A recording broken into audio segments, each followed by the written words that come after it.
종말이라는 주제로 우리가 같이 말씀을 보고 있습니다. 복음은요, 좋은 소식이죠. 그리고 그 좋은 소식은 그냥 앱스트랙한 나랑 상관없는 어떤 그런 일이 아니라 내 영혼에 일어난 좋은 사건이에요. 그래서 복음이 진짜 나에게 복음일 때 뭐가 있겠어요? 기쁨이 있는 거예요. 기쁨이 있습니다. 예수님을 통해 하신 하나님이 예수님을 통해서 하신 그 일이, 그 복음이 나에게 만약 기쁨이 되지 않는다면 한번 우리 믿음을 한번 점검해 봤으면 좋겠어요. 자, 그렇게 계속 누가복음을 보고 있고요. 매번 키워드를 통해서 우리가 복음을 아는가, 우리가 믿음이 있는가, 복음을 알기 원하는가 계속 질문하고 또 주님께 구하는 시간을 갖고 있죠. 오늘의 키워드는 종말입니다. Last day, Judgment Day죠. 마지막 날, 종말에 관해서 좀 생각해 보려고 합니다. 종말이 있다. 성경은 말하고 있죠. 마지막 날이 오고 있다라는 사실을 아는 것이 우리로 하여금 복음을 바라보게 하는데 큰 유익이 있습니다. 여러분 어떠신가요? 정말 마지막 날이 오고 있다는 사실을 여러분들 믿으시나요? 종말이 있다. 종말이 있다. 마지막 날이 있다. 이 사실을 믿으세요? 그리고 종말이 곧 임한다는 사실을 기억하고 살아가는 것이 여러분의 신앙에 굉장히 유익하다라는 사실을 알고 계신가요? 한번 생각해 보면 좋겠어요. 나에게 종말은 어떤 의미인가? 저는 이 종말이라는 주제를 생각할 때마다 한 가지 이제 예전 일이 한 가지 떠오릅니다. 제가 이제 신앙생활한 지 얼마 안 됐었던 것 같아요.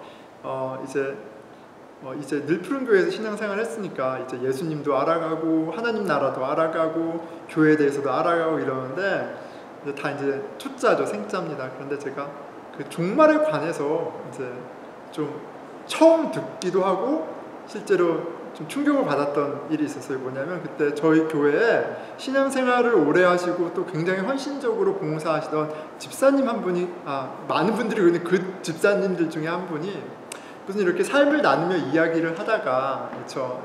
우리가 나눔하잖아요. 삶의 어떤 어려움과 공고함과 힘겨움을 이제 이야기하다가 종말 얘기를 하시는 거예요. 그러면서 저는 종말이 빨리 왔으면 좋겠어요. 딱 이렇게 마지막 날이 빨리 왔으면 좋겠어요. 근데 딱 그 얘기를 듣자마자 이제 저는 흠칫하더라고요. 마지막 날? 이게 뭐야? 그 느낌이 아직도 이제 생생합니다. 자, 그렇게 얘기하시는 이유가 이 땅 가운데 살아가며 겪는 어려움, 삶의 무거운 짐, 고난, 염려, 근심, 이게 너무너무 이제 스트레스풀한 거예요. 그런데 종말이 그분에게는 어떤 날이냐면 하나님의 아들 예수님이 다시 오시는 날이죠. 그래서 믿는 자에게, 하나님 자녀에게 영원한 생명과 궁극적인 평강과 기쁨을 이 땅 가운데 누리게 하시는 날인 거예요. 그러니까 이분은 이제 종말이 속히 왔으면 좋겠어 이렇게 이제 얘기하실 수 있었던 거죠. 그런데 그게 충격적이었어요. 저한테. 그리고 여전히 저는 여전히 종말은 이렇게 쉽지 않은 그런 주제입니다. 그때나 지금이나 저에게는 정말 쉽지 않아요. 무거운 주제입니다. 오늘 종말이라는 키워드로 하나님 나라, 복음이 주는 기쁨을 얘기하죠. 그런데 이거는 진짜 저희가 매일 성경이라는 그 큐티책, 그 스케줄에 따라서 말씀을 묵상하고 그 스케줄에 있는 말씀으로 설교하기로 우리가 계획했기 때문에 지난 한 주간 종말에 관한 내용이었거든요. 그래서 제가 어쩔 수 없이 종말이라는 주제로 말씀을 전하는 거예요. 다른 말씀이 아니라 이 종말이라는 주제는 제가 처음 신앙생활을 시작했던 그때나 지금 이제 연차가 좀 됐죠. 신학교도 졸업하고 성경도 좀 많이 읽었고 설교를 하는 지금이나 여전히 저한테는 좀 무거운, 쉽지 않은 그런 주제입니다.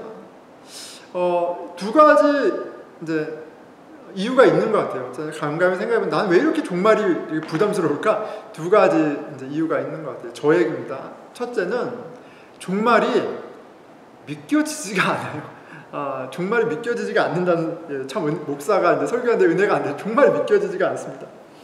종말에는 예수님이 오신다고 그러잖아요. 21장 27절이에요. 그때 사람들이 인자가 구름을 타고 능력과 큰 영광으로 오는 것을 보리라. 그때 인자가 구름을 타고 큰 능력과 영광으로 오는 것을 보리라.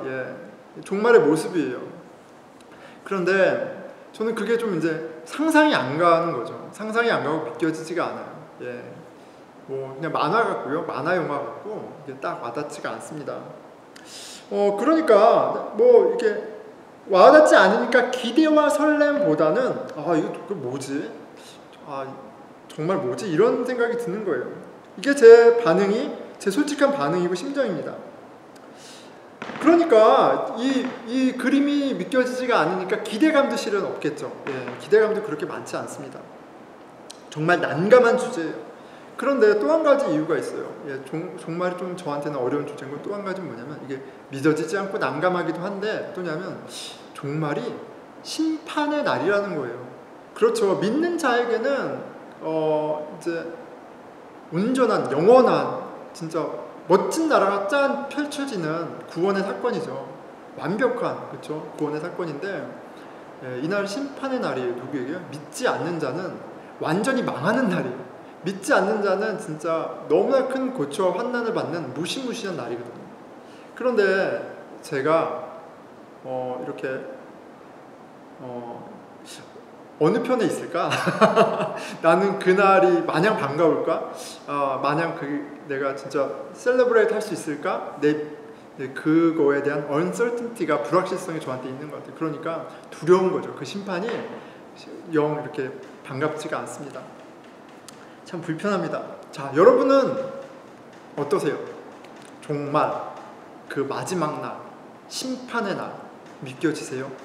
그리고 그 심판의 날에 심판받는 자가 아니라 승리하는 자, 선택받은 자, 그 자리에 서 있을 그런 확신, 평안, 그렇기 때문에 종말에 대한 기대가 있습니까? 한번 스스로 물어보시면 좋겠죠. 자, 그런데 어쨌거나 제 믿음의 어떤 수준이 어떠하느냐, 아니면 종말에 대한 저의 감정적인 반응이 어떠하느냐, 이거와 상관없이 중요한 건 뭐냐면 예수님이 또 성경이 종말이 있다, 종말은 온다 라고 말한다는 점이에요. 이게 중요한 거죠. 성경을 읽으면서 이 종말이라는 주제를 피해갈 수 없어요. 예수님은 저와 여러분에게 종말이 있다는 사실을 기억하고 또 준비하며 살아가라고 명령하십니다. 34절에서 36절이에요. 너희는 스스로 조심하라. 그렇지 않으면 방탕함과 술 취함과 생활의 염려로 마음이 둔하여지고 뜻밖의 그날이 덫과 같이 너희에게 임하리라. 이미 믿는 사람들이에요. 이스라엘 사람들, 유대인들에게 하는 말씀이죠.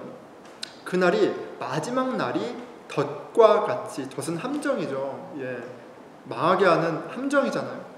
근데 마지막 날이 덫과 같이 임한대요. 믿음으로 깨어서 종말을 준비하고 있지 않으면, 그러면 이스라엘 백성이고 성경을 알고 믿는 자임에도 불구하고 종말은 그들에게 축복이 아니라 저주가 된다라고 말씀하세요. 이날은 온 지구상에 거하는 모든 사람에게 임하리라. 이러므로 너희는 장차 올 이 모든 일을 능히 피하고 인자 앞에 서도록 항상 기도하며 깨어있으라 하시니라. 한 사람도 이 심판 가운데 예외인 사람은 없어. 그러니까 항상 깨어서 이 종말을 준비해. 이렇게 말씀하세요.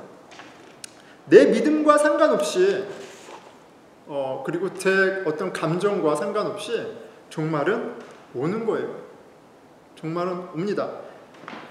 그리고 그 마지막 날은 심판의 날입니다. 여러분, 종말을 우리는 어떻게 준비해야 할까요? 오늘 말씀을 통해 예수님께서 명하신 대로 종말을 기억하며 종말을 준비하는 저와 여러분이 됐으면 좋겠어요.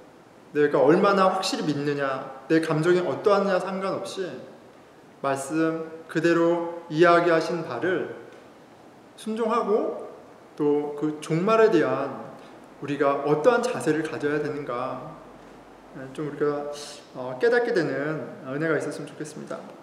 종말은 옵니다. 반드시 오죠. 예수님이 말씀하셨어요. 그렇기 때문에 종말이 어떤 날인지 알고 잘 준비해야 합니다. 여러분, 종말은 어떤 날입니까? 하나님 심판하시는 날이에요.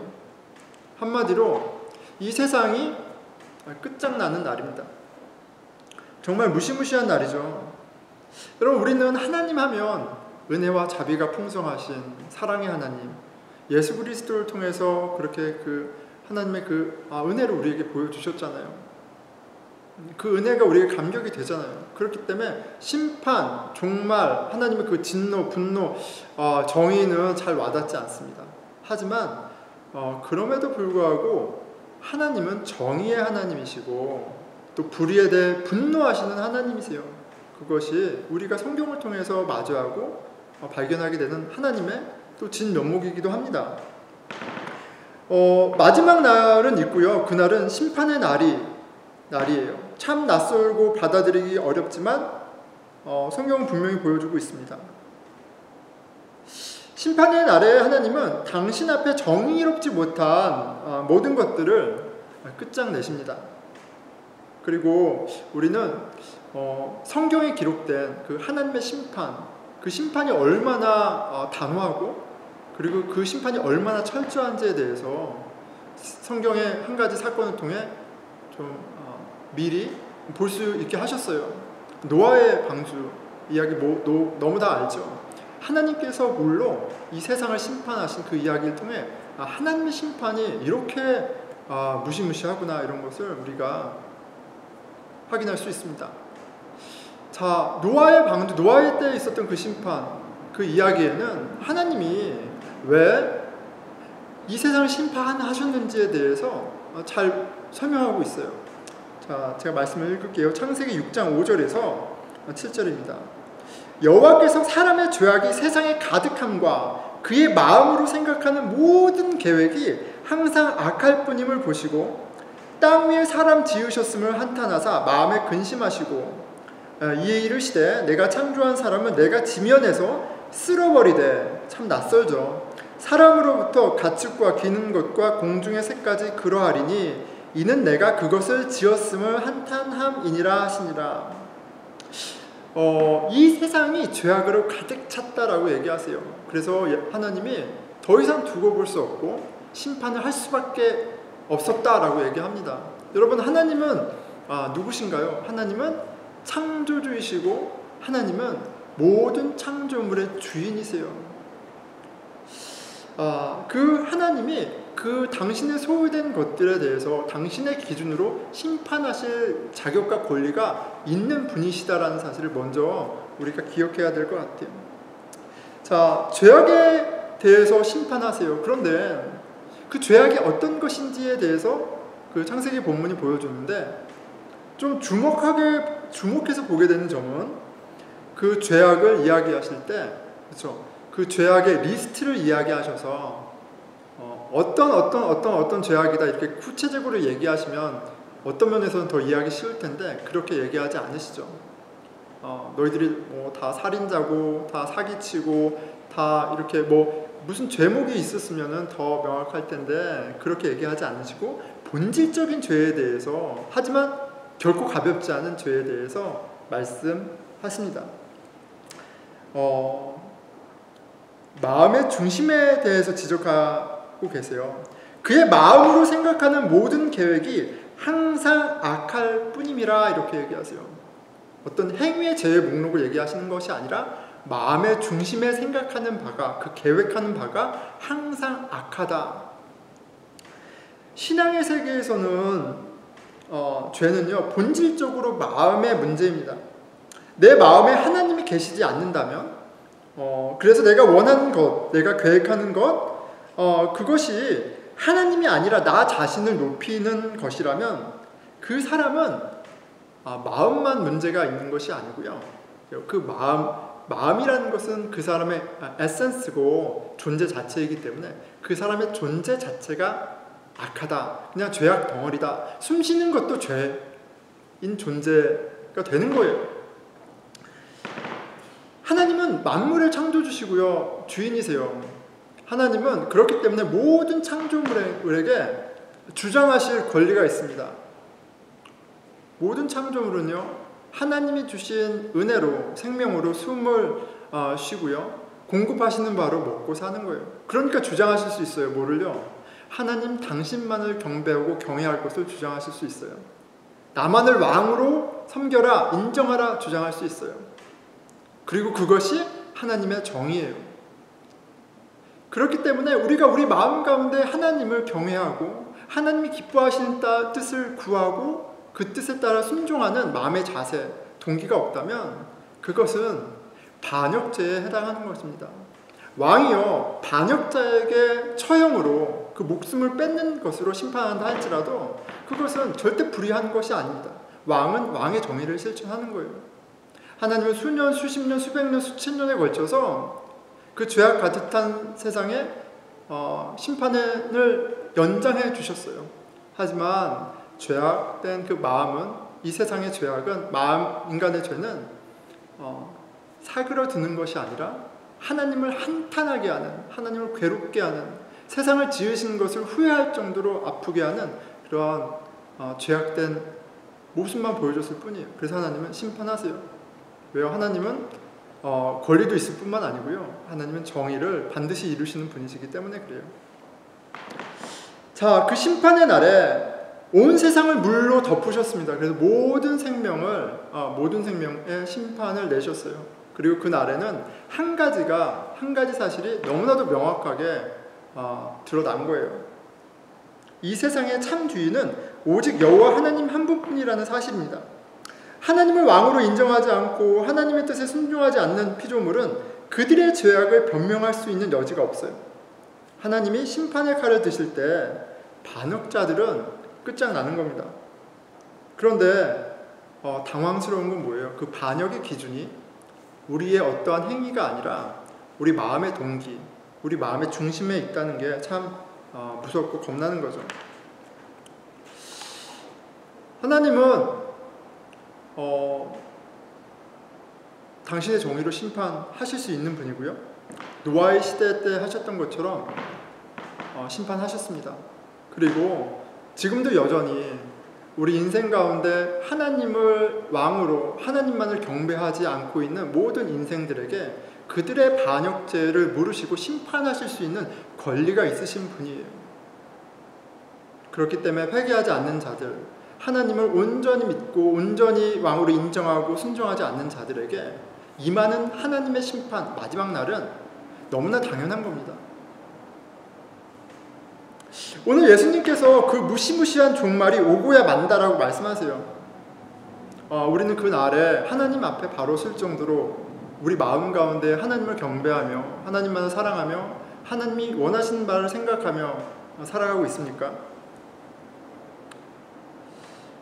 예수님은 그 마지막 날을 이야기하시는 서두에 그 마지막 날에는 예루살렘의 성전이 완전히 무너지는 날이라고 하세요. 예루살렘 성전이 무너지는 날이라고 얘기하세요. 전 이 부분을 좀 이제 종말과 연관지어서 한 주간 조금 쭉 생각해 봤습니다. 예루살렘 성전이 무너진다는 것이 그 종말의 날이 나에게 어떤 의미가 있는가, 그 성전이 파괴되는 그것을 통해서 경고하시고 나에게 지금 주시는 메시지가 무엇인가. 일단 그 성전의 의미를 유대인들 입장에서 생각해 봤어요. 당시 경건한 유대인들에게는 이 성전이 파괴된다, 완전히 무너진다라는 것은 좀 상상하기 어려운 일입니다. 굉장히 충격적인 일이죠.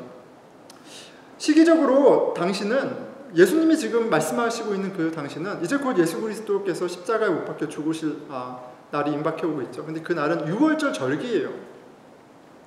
유월절 절기입니다.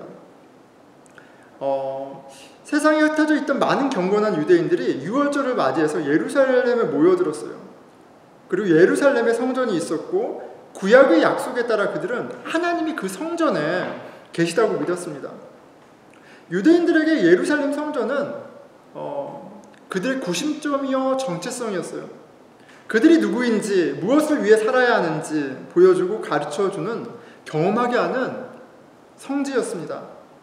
성전에서 여호와 하나님께 예배하며 그들이 하나님의 백성임을 기억하고 하나님의 백성답게 살기를 구하고 다짐했을 거예요. 그렇기 때문에 예루살렘의 성전은 그들이 사는 집보다, 그리고 그들의 직업보다, 그들의 가족보다 더 중요했습니다. 그렇기에 성전은 그 가치에 걸맞게 가장 좋은 재료로, 가장 정교한 기술과 가장 숭고한 헌신으로 지어졌을 거예요. 그리고 6월절에 이스라엘 성전을 찾은 경건한 유대인들은 그 아름다운 성전을 보며 하나님의 백성이라는 그들의 거룩한 정체성을 확인했습니다. 그런 그들에게 예수님 말씀하시는 것이에요.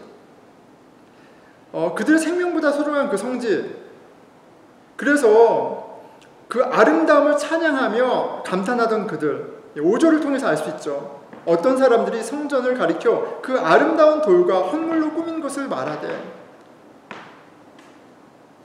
그런 그들에게 예수님이 정말 마지막 때 심판날 얘기를 꺼내십니다.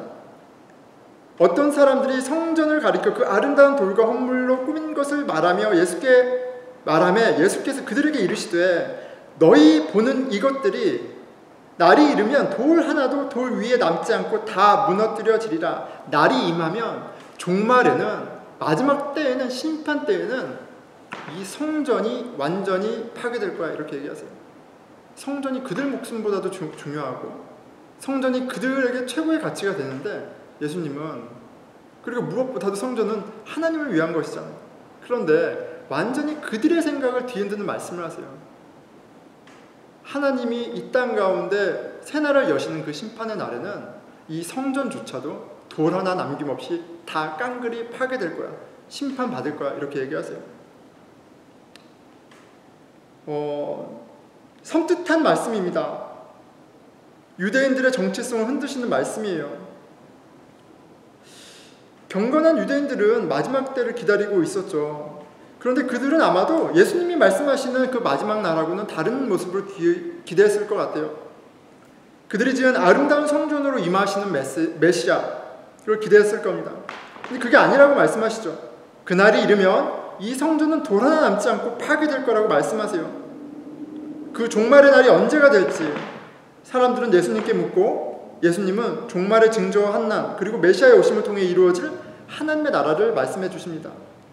그런데 그런 어떤 환난의 징조, 종말, 그 무서움에 대한 이야기보다도 오늘은 종말이라는 화두를 꺼내시면서, 종말을 가르치시면서 그날 있을 가장 충격적인 사건으로 성전의 파괴에 대해서 말씀하셨다는 점에 좀 같이 주목해 봤으면 좋겠어요. 종말은 옵니다. 심판의 날이에요. 근데 그날은 성전이 돌 하나 남겨지지 않고 파괴되는 날이에요. 예수께서 우리로 성전 파괴라는 접점을 통해서 종말을 보게 하시는 이유가 있으세요. 적어도 저에게 그 이유가 분명히 있으시다는 걸 봅니다. 비록 종말을 잘 믿지도 못하고 종말을 생각하면 기대와 기쁨보다도 두려움과 염려가 밀려오는 저 같은 사람이지만, 종말을 기억하며 깨어 있는 것이 우리 신앙에 큰 유익이 있다는 것을 보게 돼요. 종말에 성전이 파괴됩니다. 심지어 세상의 기준으로만이 아니라 종교적인 기준으로 너무나 귀하고 마땅히 보존되어야 할 그 가치 있는 성전이 종말에는 반드시 무너지고야 만다고 말씀하세요. 그것도 하나님이 부서뜨리시는 거죠. 여러분, 우리에게요, 이 성전 파괴를 생각하면서 그런 생각이 들어요. 우리에게도 예루살렘의 성전 같은 그런 성전이 있지 않습니까? 나의 가치, 삶의 의미와 목적을 주는 무언가가 있습니다. 우리가 세워 올리는 거룩한 집, 그런 것들이 있죠. 나의 학교, 직업, 돈, 기술, 성취, 외모, 심지어 종교생활 무엇이 되었던 나의 정체성으로 삼고 매일 애쓰며 쌓아 올리는 그런 나의 성전이 있습니다. 그런데 그 성전이 아무리 견고하고 아름답게 지어졌고 도덕적으로, 윤리적으로, 종교적으로 가치 있게 보인다 할지라도 반드시 무너지는 날이 오고야 만다는 거예요. 종말은 오고요, 그리고 그날은 하나님이 내가 나의 가치로 삼은 삶의 의미와 목적으로 삼았던 나의 손으로 쌓아 올린 성전을 부수시는 날이라고요. 종말을 생각할 때, 그리고 그 성전이, 나의 성전이 무너진다는 것을 생각할 때 우리는 무엇이 정말 중요한가 다시 한번 곰곰이 생각해 볼 수 있는 기회를 갖는 것 같아요. 열심히 사는 것, 실력을 기르는 것, 사람들에게 인정받는 것, 돈 버는 것, 가족을 돌보고 부양하는 것, 이 세상의 기준으로 좋은 많은 것들, 그리고 내가 내 삶을 보다 의미 있고 행복하게 하는 모든 것들, 그런 나의 성전을 하나님께서 완전히 부수시는 날이 있다. 이 사실을 기억하는, 매우 당황스럽지만, 한 주간 매우 당황스럽지만, 근데 한 가지 되게 놀라운 걸 발견했습니다.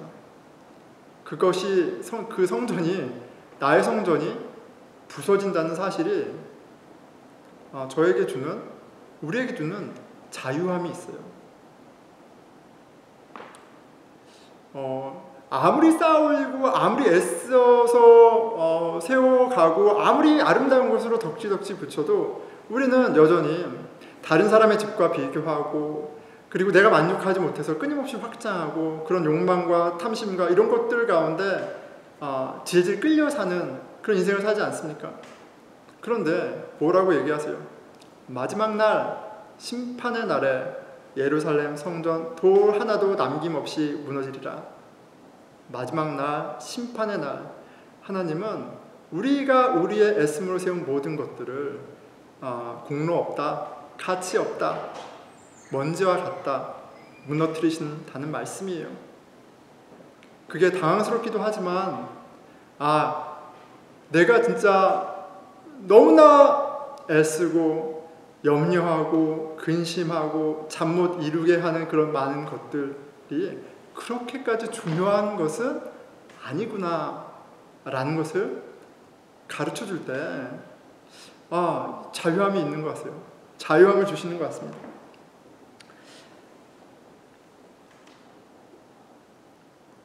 종말을 생각하면서 하면 그게 좀 쉬워지는 것 같아요. 그런데 그보다 더 큰 유익은 이 종말은 우리로 하나님을, 메시아를 다시 바라보게 한다는 점이에요. 하나님의 정의 가운데 반드시 심판하시는 그 하나님, 나의 중심을 보시는 하나님 앞에 내가 쓸 자격이 있는가 정직하게 두려움과 떨림으로 대면할 때 우리는 초심으로 돌아가서 우리의 메시아, 죄인을 위해 아픈 자를 오신 그 메시아 예수 그리스도, 그분의 은혜를 다시 한번 구하는 그런 신앙의 자세를 갖게 되는 유익이 있습니다. 하나님은 물론 온 세상을 심판하셨지만 노아와 노아의 가족은 그 심판을 피할 수 있었어요. 어떻게 해요? 6장 8절이죠. 창세기 6장 8절입니다. 그러나 노아는 여호와께 은혜를 입었더라. 노아의 의로움 어떠함 이전에 노아를 의롭게 하시는 하나님의 특별한 은총, 은혜가 있었어요.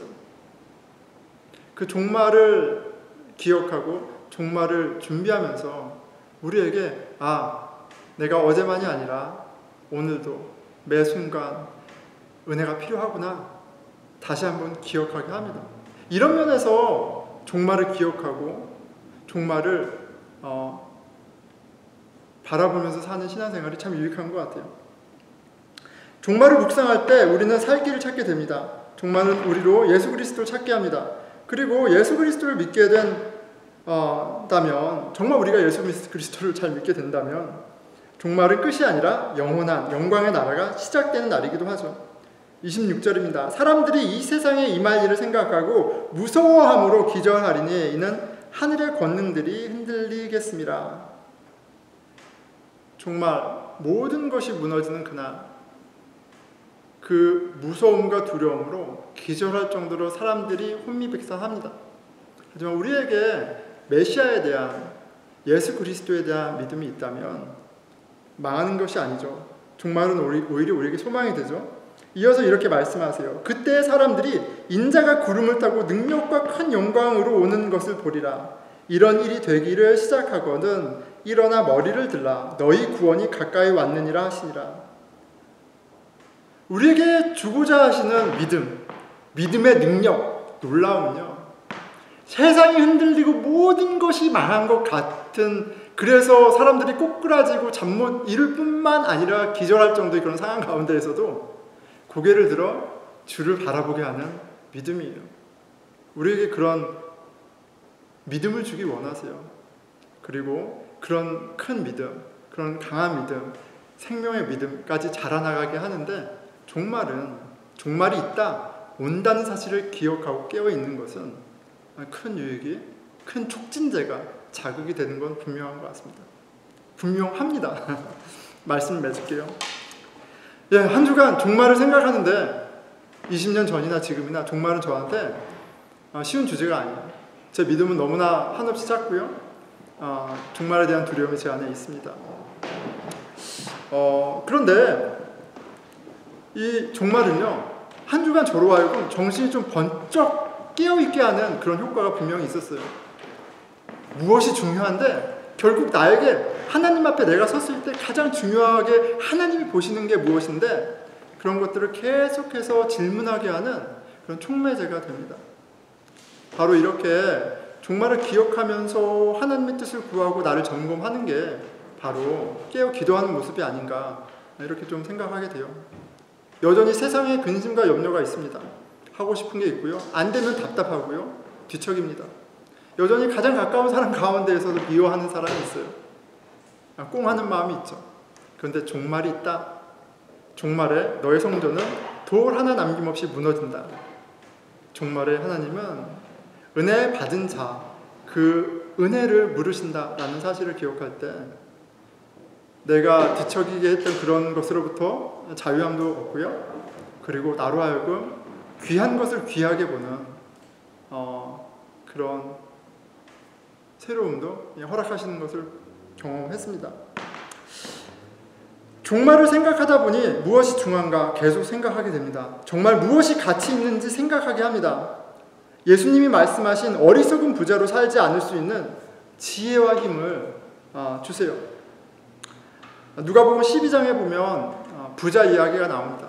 어리석은 부자예요. 바보 같은 부자예요. 바보 부자입니다. 그런데 사실 예수님이 바보라고 하니까 바보지, 우리 인간의 기준으로 보면 전혀 바보 아닙니다. 성공한 비즈니스맨이에요. 너무나 인생을 잘 경영하고 멋지게 사는 그런 사람이에요. 그런데 예수님 단호하게 얘기하시죠. 바보야. 왜요? 마지막 날 종말이 있다는 것을 까먹고 살았기 때문에 그래요. 이런 사람이죠. 12장 19절이에요. 또 내가 내 영혼에게 이르되, 그 부자가 그러는 거예요. 영혼아, 여러 해 쓸 물건을 많이 쌓아두었으니 평안히 쉬고 먹고 마시고 즐거워하자 하리라 하되. 20절, 하나님은 이르시되 어리석은 자여, 오늘 밤 내 영혼을 도로 찾으리니 그러면 내 준비한 것이 누구의 것이 되겠느냐 하셨으니, 자기를 위하여 재물을 쌓아두고 하나님께 대하여 부요하지 못한 자가 이와 같으리라. 부자는 수고하며 재물을 쌓았습니다. 그 재산에서 안정감을 찾고 성취감을 느끼고, 그리고 풍성하고 안정된 삶을 계획하고 그렸을 거예요. 그런데 바보다라고 얘기합니다. 마지막 날, 그 심판의 날에 그가 쌓은 재물은 다 소용없는 거예요. 오직 하나님을 사랑했는지, 그 사랑 안에서 얼마나 많은 풍성한 그리스도의 사랑을 했는지가 중요한 겁니다. 종말은 난해하죠. 하지만 우리에게 우리의 신앙을 점검하게 하는 굉장히 좋은 재료, 촉진제가 되는 건 분명합니다. 그리고 그 가운데 주님께서 주님의 크심을, 그리고 주님의 은혜를 더 깊이 알게 하셔서 종말을 마냥 두려워하는 것만이 아니라 기대하게 하는 신앙으로, 그것뿐만 아니라 이 세상 가운데 온갖 환난과 염려와 근심 가운데 당당히 일어서서 소망의 주를 바라보는 신앙까지 자라게 하심을 믿습니다. 종말 신앙, 우리같이 그 종말의 때를 함께 기억하고 함께 준비하며 더 풍성한 사랑을 나누는 그렇게 복음을 누리는 저와 여러분이 되기를 축원합니다. 기도하겠습니다.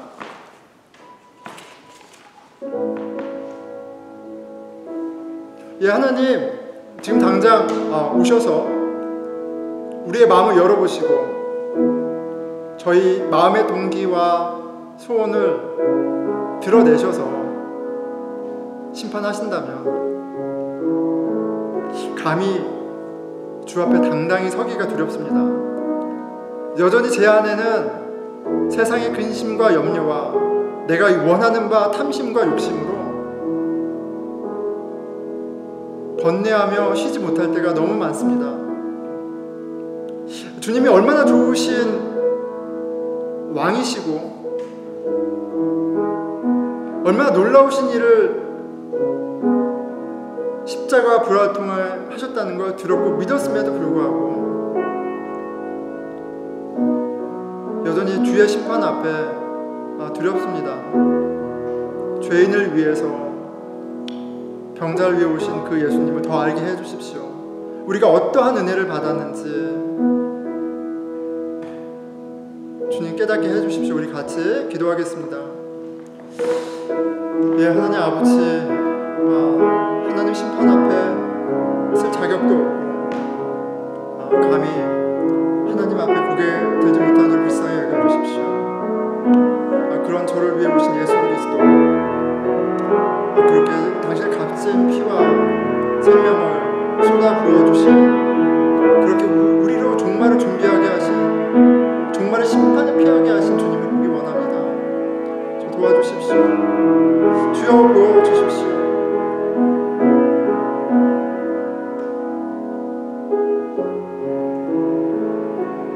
예, 우리 공동체를 위해서 기도하겠습니다. 주님께서 우리 각자에게만이 아니라 우리 함께 그 마지막 날을 기억하며 깨어 기도하라고 말씀하세요. 우리의 믿음이 어떠하든 상관없이, 그 종말에 대한 우리의 감정이 어떠하든지 상관없이 다가올 종말을 기억하며 우리의 믿음을 점검하며 더 깊이 주의 은혜를 알라고 하세요. 종말을 기억하는 공동체, 세상의 자랑 그 어떠함은 다 무너지고 오직 예수 그리스도 하나님의 나라만이 온전하게 남을 것을 함께 고백합니다. 주님, 우리의 자랑을 부끄럽게 하여 주시고 우리를 그리스도의 몸된 공동체, 구원의 방주로 초대하시고 품으시고 지키시고 심판을 피하게 하시는 그 주님으로 함께 찬양하는 우리 되게 해주십시오. 우리 공동체를 위해서 기도하겠습니다. 주님, 저희가 혼자서는 쓸 수 없다는 거 너무 잘 아시고 참 연약한 거 너무 잘 아시는 주님, 예수 그리스도가 선장 되신 예수 그리스도가 지으신 이 구원의 방주, 신앙의 공동체로 우리를 인도하시고 보호하시고 품으심에 감사드립니다. 이 공동체 얼마나 귀합니까?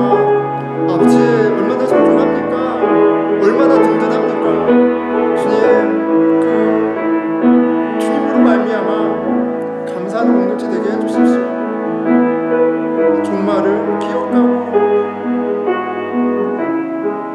함께 준비하는 공동체 되게 해주십시오.